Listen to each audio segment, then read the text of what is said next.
स्वागत है आपका आपके अपने YouTube channel online study with Pankaj में, जिसमें आज हम सीखने वाले हैं द्विघातीय बहुपद यानी कि वर्ग समीकरण के शून्यक ज्ञात करना। साथ ही साथ शून्यक और गुणांकों में जो संबंध होता है उसकी सत्यता का जांच करना।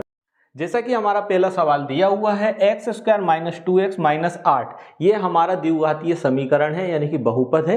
इसके सबसे पहले नंबर हम निकालेंगे शून्यक, इसके बाद में इसके संबंध की जांच करेंगे। तो संबंध की जांच करने से पहले कुछ फॉर्मूलेज होते हैं, उनको मैं आपको बता दूं कि जो बहुपद होता है वह हमारा वर्ग समीकरण के रूप में रहता है, जिसका मानक रूप होता है a x square plus b x plus c बराबर 0।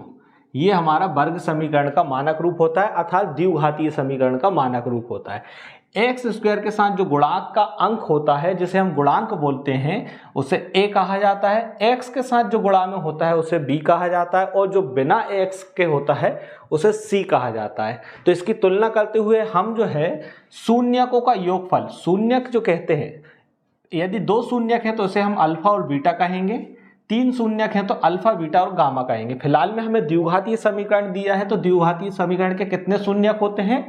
दो होते हैं, हम पहले भी कर चुके हैं। तो अल्फा प्लस बीटा ज्ञात करना होगा और अल्फा इंटू बीटा ज्ञात करना होगा। शून्यकों का योगफल और शून्यकों का गुणनफल।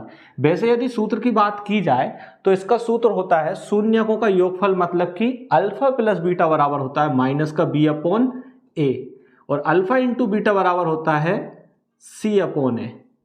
इस तरह ये दोनों फार्मूले होते हैं। इस फार्मूले के द्वारा आप डायरेक्ट किसी भी सवाल के शून्यकों का योगफल और शून्यकों का गुणनफल आसानी से निकाल सकते हैं। अगर आपको ये फॉर्मूले याद नहीं है तब आप डायरेक्ट गुणनखंड करते हुए इसके शून्यक निकालेंगे और उनके योगफल और गुणनफल कर देंगे।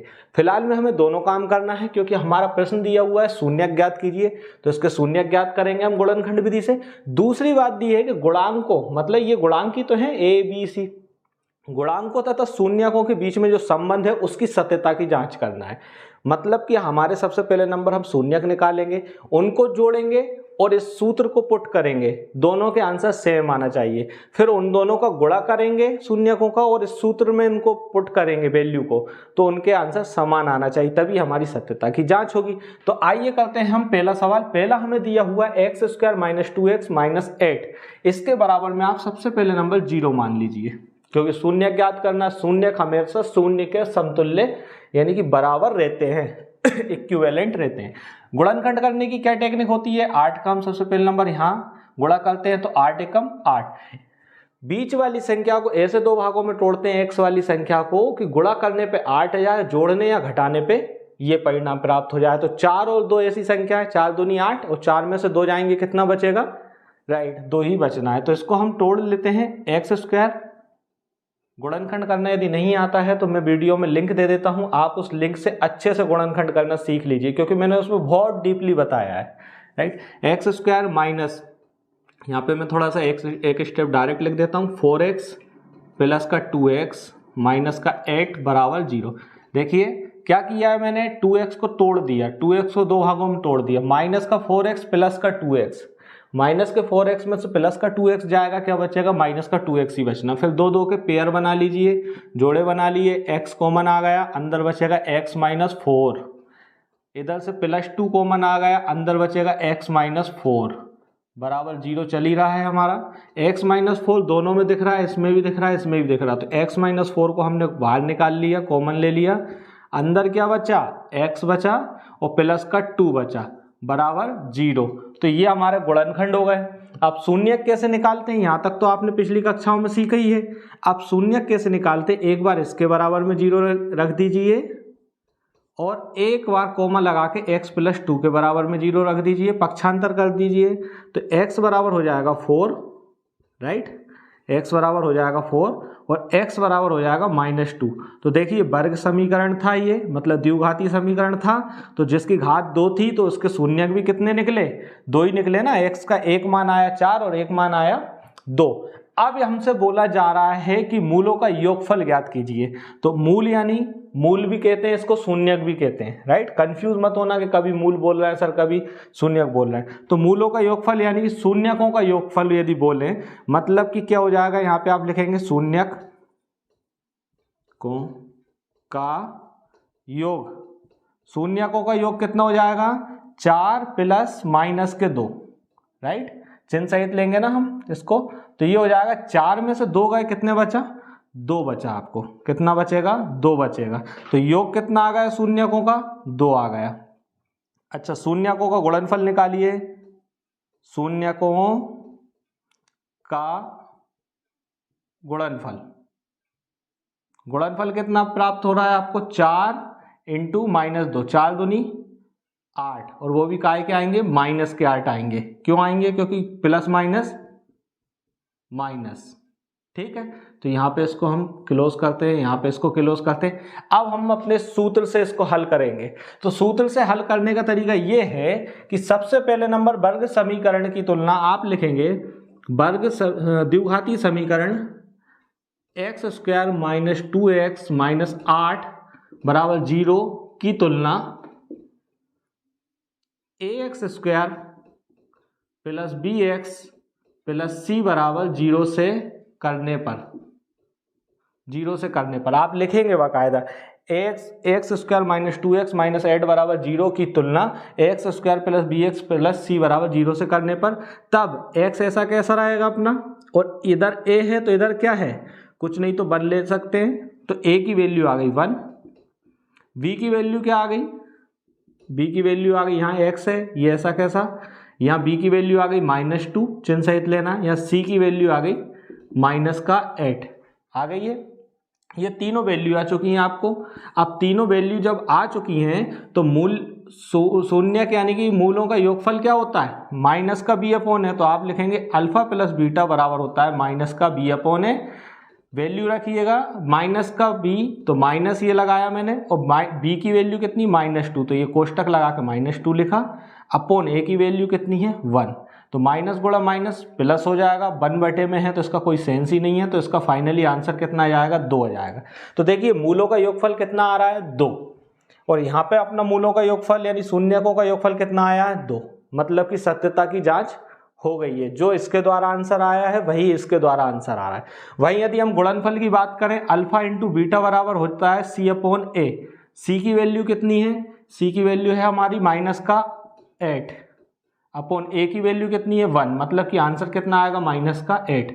तो देखिए शून्यकों का गुणनफल हमारा कितना आया था -8, और यहाँ पर भी जब हम अल्फा इंटू बीटा जो सूत्र में पुट कर रहे हैं वैल्यू, तब कितना आ रहा है -8, मतलब कि सत्यता की जांच भी हो गई। गुणांक थे ये, गुणांकों के बीच में जो संबंध था और शून्यकों के बीच में जो संबंध था उसकी भी हमने सत्यता की जांच कर दी। आइए इसी तरह का एक और सवाल हम देखते हैं।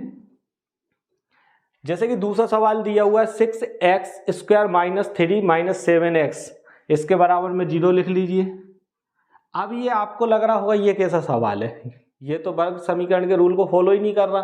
तो ये फॉलो तो नहीं कर रहा, लेकिन इसको हम फॉलो करवा लेंगे, क्योंकि एक्स स्क्वायर के बाद में एक्स वाली संख्या लिख दीजिए, फिर बाद में अंक वाली लिख दीजिए।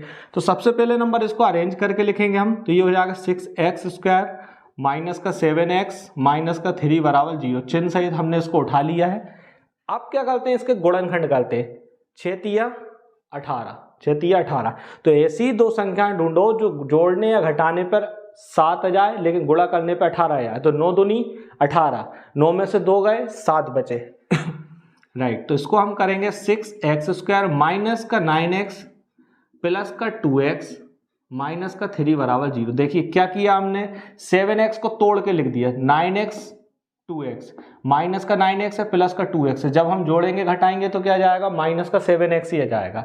ठीक है, इसके बाद में 2 के पेयर बना के हम इसमें से कॉमन लेंगे, तो इसमें से कॉमन आ जाएगा 3 आ जाएगा, क्योंकि 3 दूनी 6 होते हैं और 3 तिरका 9 होते हैं, और x भी आ जाएगा, 3x कॉमन आ जाएगा, तो यहाँ पे बचेगा 2x, क्योंकि 3 दूनी 6, x into x square, minus यहाँ से निकल गया 3, तो 3 बचा, 3 तिरका 9 होते हैं। यहाँ पे कुछ कॉमन दिख रहा है, कुछ कॉमन नहीं दिख रहा, तो प्लस का 1 कॉमन ले लीजिए, क्योंकि +1 किसी से भी कॉमन ले सकते हैं, बराबर 0।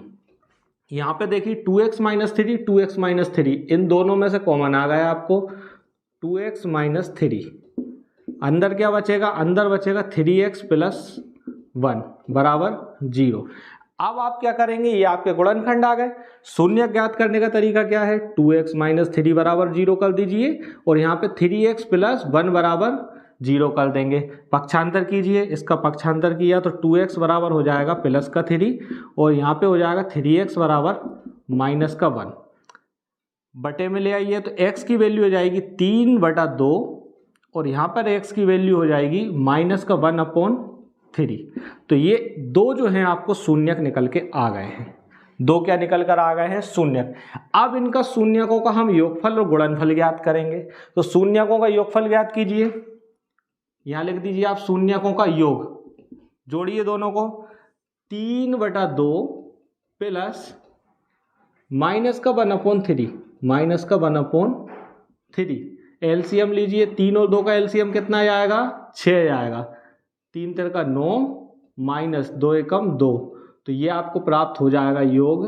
शून्यकों का योग जो प्राप्त हो रहा है वह हो रहा है 9 में से 2 गए 7/6, राइट।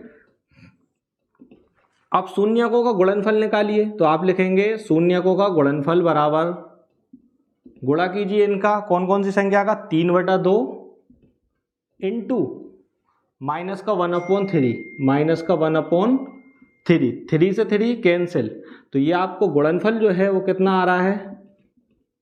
राइट, गुणनफल आपको आ रहा है माइनस का 1/2। ये आपका गुणनफल आ गया। ये तो हमने जो हमारी विधि थी उसके द्वारा किया। अब यदि बोला जाए कि आप इसकी सत्यता की जांच कीजिए, तो सबसे पहले नंबर आप क्या करेंगे? 6x², इसको अरेंज करके लिखेंगे और इसकी तुलना आप करेंगे ax²।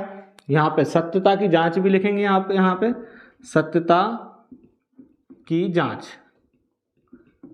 सत्यता की जांच में क्या लिखेंगे? 6x² minus 7x plus minus 3 बराबर 0 की तुलना किससे करेंगे? ax² plus bx plus c बराबर 0 से करने पर, इससे जब हम करेंगे तो a की वैल्यू हमारी आ जाएगी 6, ये a है, ये b है, ये c है, राइट। तो a की वैल्यू 6 आ गई, b की वैल्यू -7 आ गई और c की वैल्यू -3 आ गई। ये तीनों वैल्यू आपने लिख ली। ये तीनों वैल्यू लिखने के बाद में आप इस सूत्र में इनके मान रखेंगे। तो यहाँ पर आप, मैं कर देता हूँ, थोड़ा सा रफ कर लेता हूँ पुराना वाला सवाल, राइट। यहाँ से कर रहा हूँ सोल्व, ध्यान दीजिएगा। जब इसमें हम वैल्यू पुट करेंगे, शून्यकों का योगफल क्या होता है? माइनस का b/, है, तो अल्फा प्लस बीटा बराबर आप लिखेंगे माइनस, ये माइनस लगाया, b की वैल्यू कितनी है? माइनस का 7 है, तो यहाँ पे आप लिखेंगे कोष्टक लगा के -7 अपॉन a की वैल्यू कितनी है? 6 है, तो ये लिखेंगे माइनस गुणा माइनस प्लस, तो अल्फा प्लस बीटा बराबर आ गया 7/6, 7/6। देखिए यहाँ पे मूल्यों का योगफल हमारा कितना आया था? 7/6, मतलब सही आया। अब गुणनफल देखिए, गुणनफल बराबर क्या होता है? अल्फा इंटू बीटा बराबर होता है c/, है, तो c की वैल्यू कितनी है? -3, तो ये आपने लिखा -3। a की वैल्यू कितनी है? 6, तो ये 6 लिखा, 3 एकम 3, 3 दूनी 6, तो ये जाएगा -1/2। कितना आया? -1/2। और यहाँ पे हमारा कितना आया था गुणनफल? -1/2। मतलब कि हमारा सवाल पूरी तरह से सही है, क्योंकि सूत्र के द्वारा जो आंसर आ रहा है वही हमारा नॉर्मल मेथड के द्वारा आंसर आ रहा है। मतलब कि हमने वर्ग समीकरण यानी कि द्विघाती समीकरण के शून्यक ज्ञात भी कर लिए हैं, गुणांकों और शून्यकों के बीच में संबंध जो है इसकी सत्यता की भी जांच कर ली है।